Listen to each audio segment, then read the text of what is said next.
Temps de l'Avent, attente, expectative. Qu'attendez-vous? Qu'attendons-nous?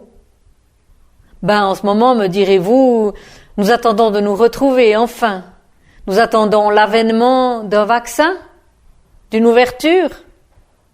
Comme moi, vous avez la tête pleine de kyrielles d'informations, de discours qui font peur, de tout ce qui nous sépare. Mais là, chez vous, le temps d'une parenthèse. Asseyez-vous, prenez une tasse de café bien chaud ou de thé et faites taire la rumeur. Dieu peut se glisser partout, peut-être même dans la vapeur qui s'élève de votre boisson, dans une brèche de votre carapace de protection, dans un petit recoin de votre cœur, là où la déprime, la peur, la tension n'ont pas réussi à occuper tout l'espace. Donc, j'attends, vous attendez, nous attendons. Une bonne nouvelle? Mais laquelle? Que le souffle passe et nous permette de l'entendre résonner, de la percevoir, malgré tout et son contraire, et le reste. Un beau texte de Francine Carillot à propos de celui qui vient, notre Seigneur et compagnon de route.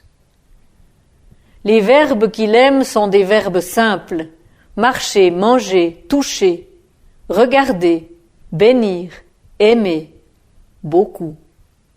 Mais aussi chercher, veiller, quitter, pleurer, se perdre, mourir. Des verbes pleins, humains, à portée de main. Mais en lui, ils reçoivent une hauteur étoilée qui interrompt nos bassesses comme paresse et nous laisse avec le goût de ne pas en rester là. Nous prions. Seigneur, il me manque les mots, il me manque l'énergie, il me manque l'horizon plus loin qu'aujourd'hui ou demain. Mais quand je regarde le ciel ou le regard de mon aimé, de mon ami, je me dis que la vie doit rester possible.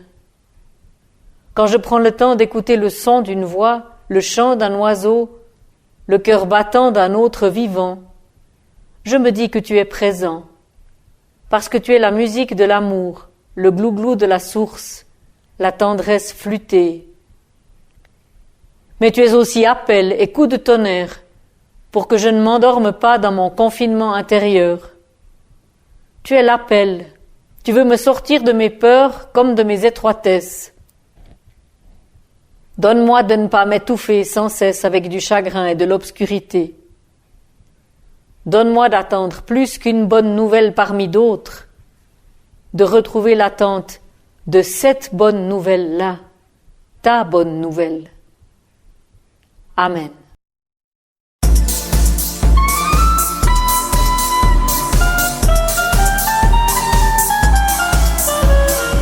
Ils ont marché au pas des siècles vers un pays de joie. Ils ont marché vers la lumière pour habiter la joie. Écoute, écoute, surtout ne fais pas de bruit. On marche sur la route, on marche dans la nuit. Écoute, écoute, les pas du Seigneur vers toi. Il marche sur ta route, il marche près de toi. Ils ont laissé leur cri de guerre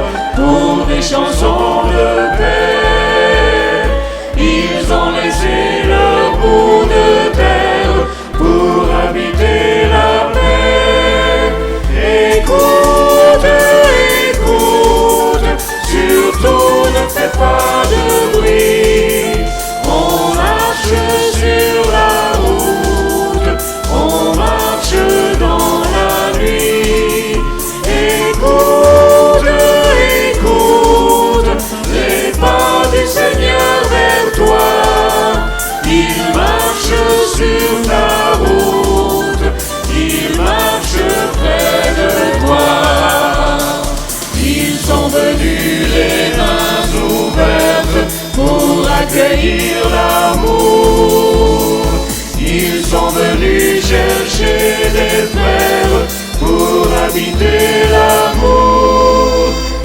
Écoute, écoute, surtout ne fais pas de bruit.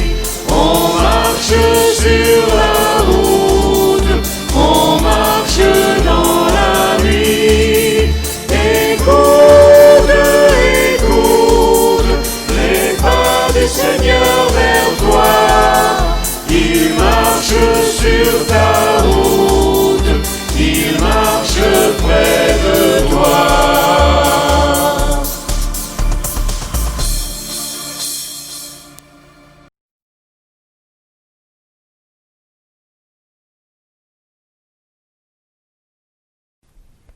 Nous lisons dans l'Épître aux Romains des extraits des versets 4 à 13 du chapitre 15. Tout ce que nous trouvons dans l'Écriture a été écrit dans le passé pour nous instruire, afin que grâce à la patience et au réconfort qu'elle nous apporte, nous possédions l'espérance. Que Dieu, la source de la patience et du réconfort, vous rende capables de vivre en bon accord les uns avec les autres, en suivant l'exemple de Jésus-Christ. Alors tous ensemble et d'une seule voix, vous louerez Dieu, le Père de Jésus-Christ. Il est venu aussi afin que les non-juifs louent Dieu pour sa bonté, comme le déclare l'Écriture. C'est pourquoi je te louerai parmi les nations, et je chanterai en ton honneur. Elle déclare aussi, « Nations, réjouissez-vous avec le peuple du Seigneur. » Ésaïe dit aussi, le descendant de Jessé viendra. Il se lèvera pour gouverner les nations, et elles mettront leur espoir en lui. Que Dieu, la source de l'espérance, vous remplisse d'une joie et d'une paix parfaite par votre foi en lui, afin que vous soyez riches d'espérance par la puissance du Saint-Esprit.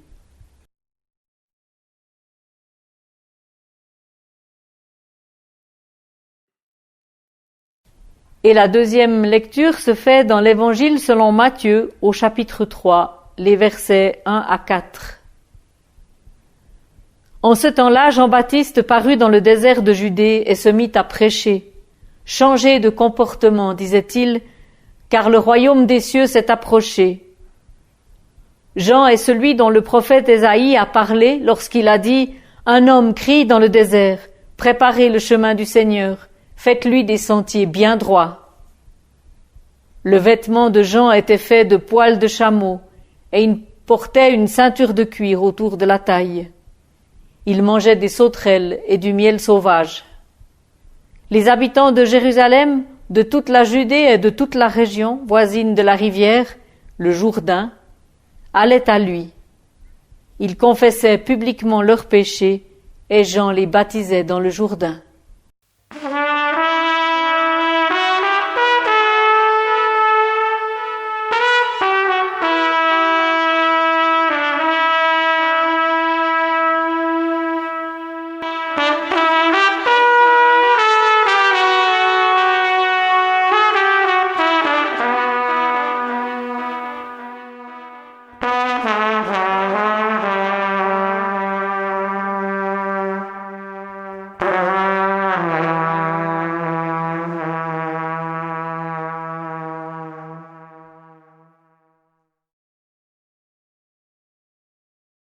Jean le Baptiste est un prophète.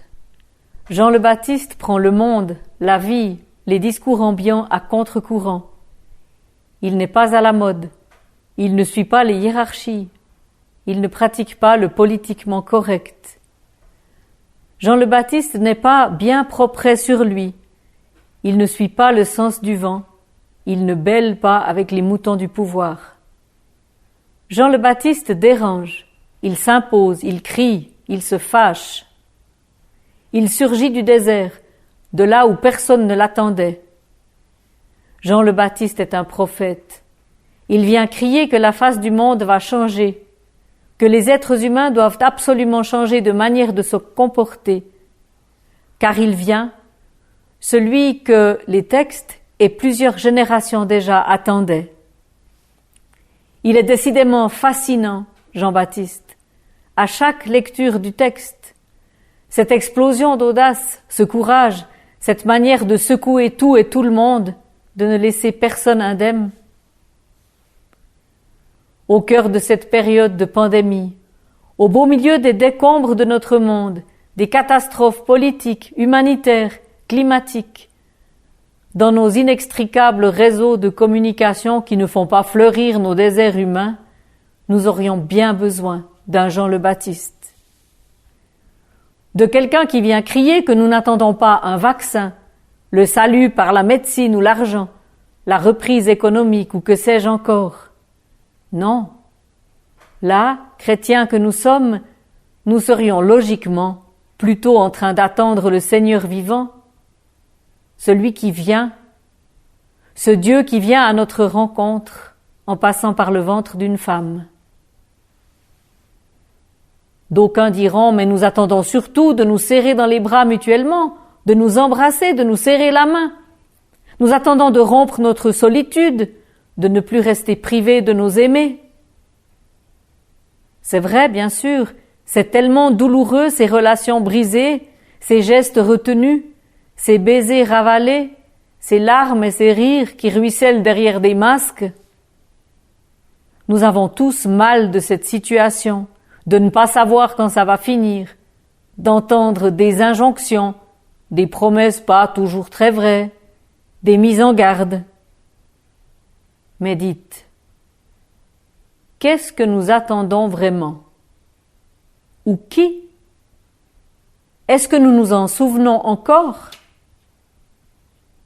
À l'époque de Jean le Baptiste, pas de bling-bling commercial, pas de débauche de lumière, pas de querelle pour savoir à combien on peut se tenir à table ou pas. Les hommes et les femmes de son temps ne savaient pas. Ils ne s'y attendaient pas. Ceux qui connaissaient les textes attendaient un Messie, par obéissance, par tradition, par religiosité. Bien. Mais nous sommes d'après, non? Nous croyons qu'il est venu, qu'il vient encore, qu'il n'est jamais ailleurs qu'avec nous, pour nous, comme nous. Nos églises, tout autant soient-elles, se démènent pour fêter quand même, à moitié, par petites touches. C'est louable. Nous essayons d'organiser de petites rencontres, à 4, pas trop, distance, en plusieurs fois. Bref, nous nous y perdons et décourageons.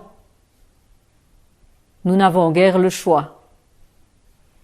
Mais je crois qu'à force, nous y perdons aussi, peu ou beaucoup, le sens de ce que nous fêtons. Peut-être que nous pourrions surgir de nos déserts, crier haut et fort que le monde n'a pas seulement besoin d'un protocole sanitaire mondialement unifié, ni d'un vaccin. Le monde n'a pas seulement besoin de se désinfecter les mains et de se masquer le visage. Les crachats et les postillons ne sont pas seulement ceux de la personne qui pourrait très éventuellement m'infecter. Ce sont les crachats du mensonge, de la misère et de la barbarie, les postillons de l'avidité, de l'égoïsme, des prises de pouvoir diverses. Ce sont les gouttelettes des cris du rejet de Dieu, de toutes les tentatives de l'instrumentaliser, d'en faire une arme contre les autres, ou un discours de folie furieuse à des fins soi-disant politiques. Ce sont encore les postillons de jugement sur les autres, racisme, homophobie, islamophobie, discrimination en tout genre. J'évoque aussi les masques contaminés par la lâcheté devant la destruction de la planète, la situation des migrants. Je m'arrête là. Vous vous sentez peut-être comme moi, à vous demander à quoi peut bien servir votre voix dans le chaos et le bruit du monde, à vous sentir non seulement masqué, mais bâillonné, muselé, muet. Vous n'en pouvez plus. Moi non plus. Et ma situation n'est pas la pire, de loin pas. Pourtant, malgré tout, nous n'avons pas perdu la possibilité de parler d'espérance, de dire que Noël c'est une bonne nouvelle envers et contre tout. Nous pouvons écrire, dire par téléphone, chuchoter, suggérer, publier. Nous sommes aimés de Dieu, même quand nous perdons courage, même quand nous nous sentons dépassés, minuscules, impuissants, maladroits. Pour nous, l'appel de Jean-Baptiste peut résonner comme une invitation à ne pas tout centrer sur la fête de famille qui n'aura pas lieu cette fois, même si c'est triste. À ne pas céder à la tentation de la méchanceté, ou celle de la polarisation des débats, ou celle des jugements à l'emporte-pièce. À ne pas tout miser sur un vaccin, comme si la santé physique était la seule chose dont nous avons vraiment besoin pour bien vivre. À ne pas espérer seulement des dédommagements financiers, même légitimes, ou à l'autre extrême, nos voyages en avion à l'autre bout du monde. Nous pouvons entendre l'appel de Jean-Baptiste à ne pas nous taire devant les injustices, à protester contre la bêtise, l'obscurité, la noirceur, l'avidité, la violence. Nous pouvons continuer à protester pour la vie, pour un monde plus équitable. Même quand une initiative dans ce sens est rejetée à cause d'un système politique. Nous avons certes sur la figure un rectangle de papier bleu ou de tissu multicolore. Insupportable. Mais nécessaire, nous dit-on.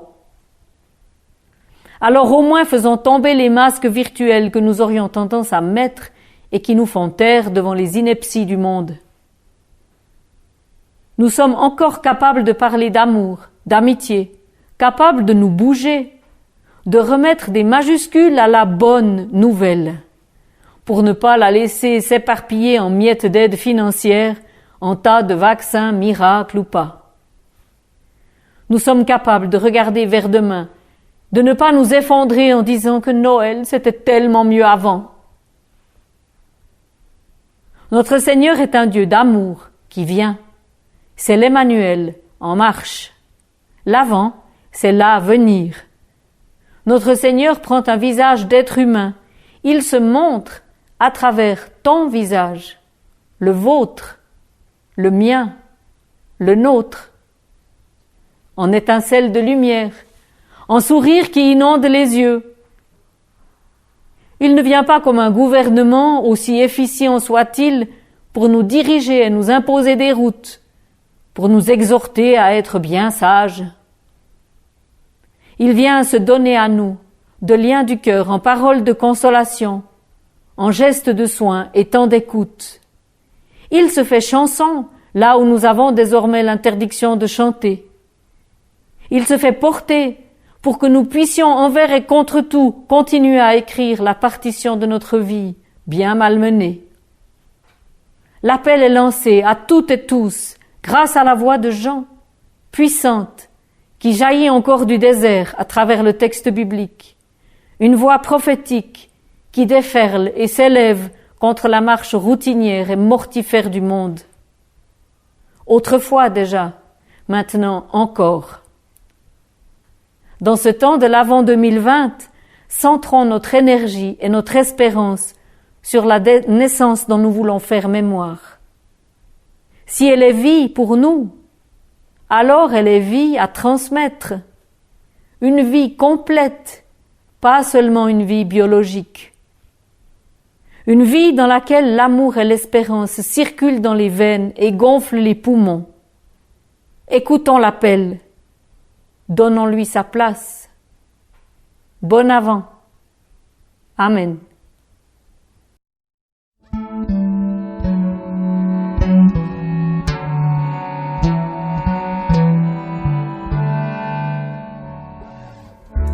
D'abord tu sors d'un ventre chaud, d'une femme infiniment lasse.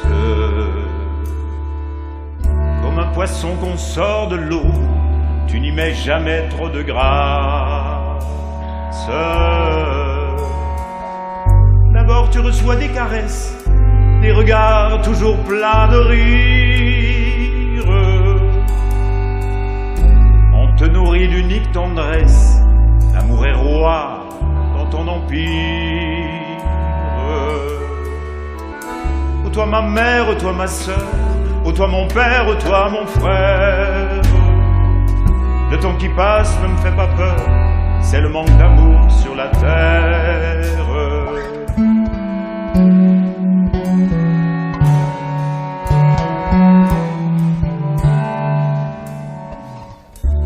D'abord tu chantes comme les oiseaux, tu ris, tu voles, et puis tu danses. Comme dans les yeux des orientaux, l'espoir est là, il est immense. D'abord tu ouvres grand tes bras, au premier amour tu chavires.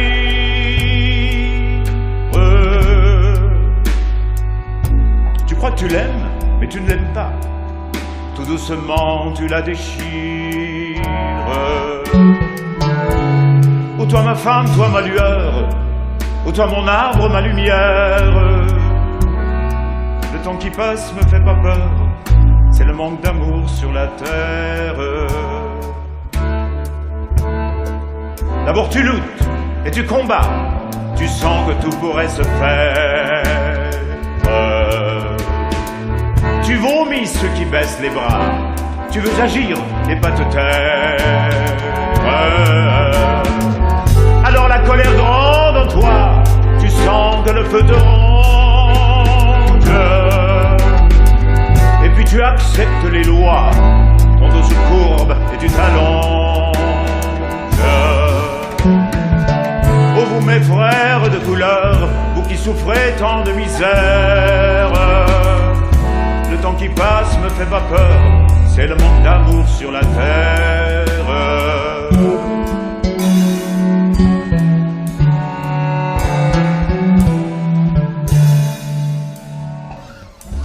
D'abord, elle rôde comme les chiens, lorsque la nuit se fait plus tendre. Elle te fredonne demain, demain, elle est en toi, elle va te prendre.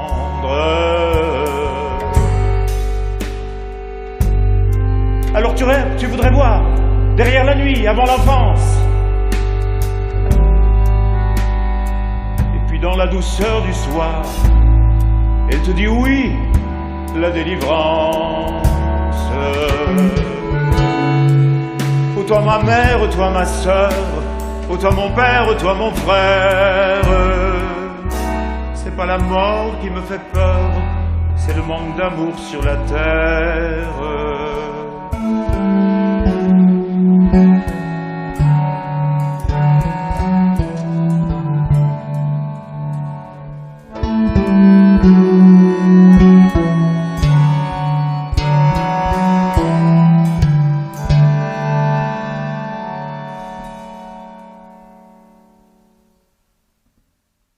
Prions les uns pour les autres, les uns avec les autres.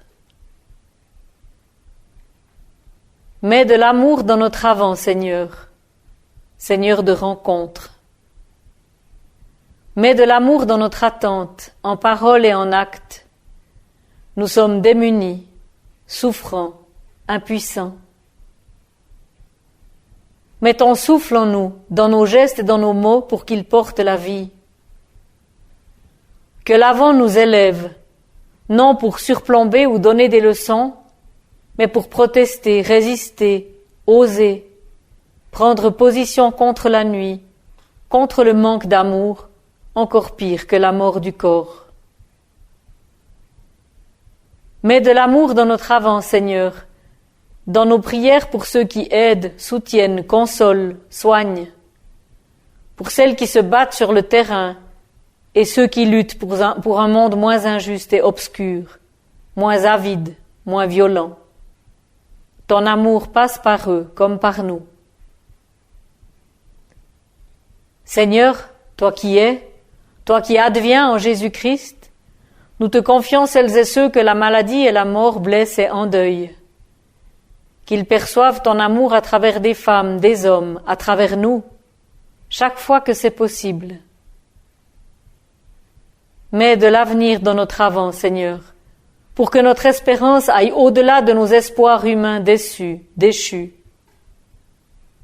Au cœur de nos déserts, sur nos chemins de traverse, à travers nos cris comme nos tendresses, tu es là, et tu viens à notre rencontre. Tu nous aimes, et tu nous appelles à travers l'épaisseur de notre temps et celle de notre humanité. Merci. Amen.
Notre Dieu vient à nous. Il nous attend et nous espère. Il nous aime tels que nous sommes. Que sa paix nous accompagne sur notre chemin vers Noël. Que la tendresse de notre frère et sauveur nous anime. Que le souffle nous donne la force de sortir de nos déserts pour dire et chanter la vie. Soyons en paix. Amen.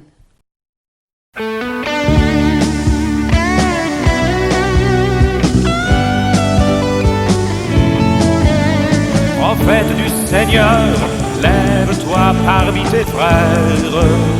Debout comme un veilleur, tu annonces la lumière. Ton étoile dans la nuit est témoin du jour qui luit. Fais lever le soleil, notre terre attend l'aurore. Fais lever le soleil, notre vie prophète éclore.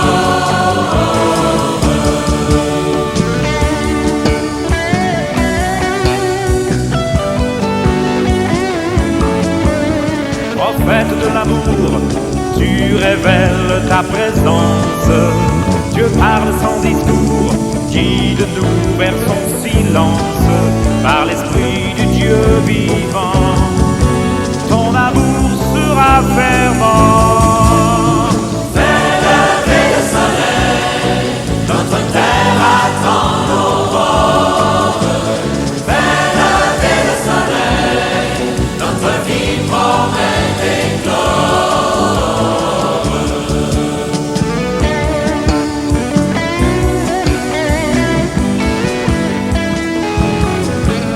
Prophète de l'espoir, va répandre la nouvelle. Jésus défie la mort, sa jeunesse est éternelle. Dans un monde à découvrir, toi le chant de l'avenir. Fais lever le soleil, notre terre attend.